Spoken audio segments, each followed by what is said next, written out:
You know. He used to say, it's funny, today is the day after Father's Day. And yesterday I went and visited my dad's gravesite. And I told my kids some of the things that he used to always tell me, like the things that reverberate in my ears. My dad was big on living up to your potential, but you only live up to your potential if you really work at it every day. Well, Coach Sutton used to pound into us. Yeah, this practice is hard, but you can get through this, you can get through anything. And he's right. He would create artificial adversity because he knew that life, the adversity wouldn't be artificial, but it'd be real. And I learned about that. I learned about that you could be he told me I was the most selfish, unselfish player he ever coached. And I was like, wow, how is that possible? All you do is play for an assist. Yeah. You're not fooling me. And you know what? He was right.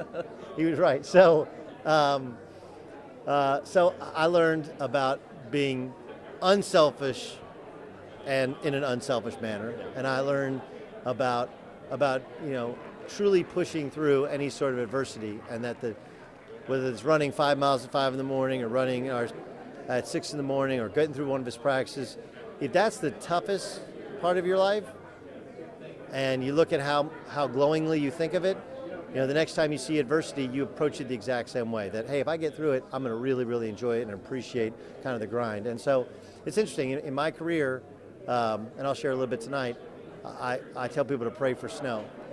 And when I was at ESPN, I was a bit of an opportunist. When there was a snowstorm, I was the only basketball analyst who lived there.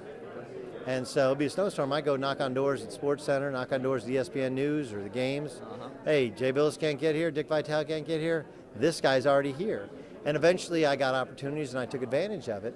But I honestly think it's the work ethic that I learned through Coach Sutton. Like I always thought I worked. You always think you work hard, then you play for a guy like that, you're like, man, that's really hard. So I use those things to find opportunities to kind of create a little niche for myself in the game we work in.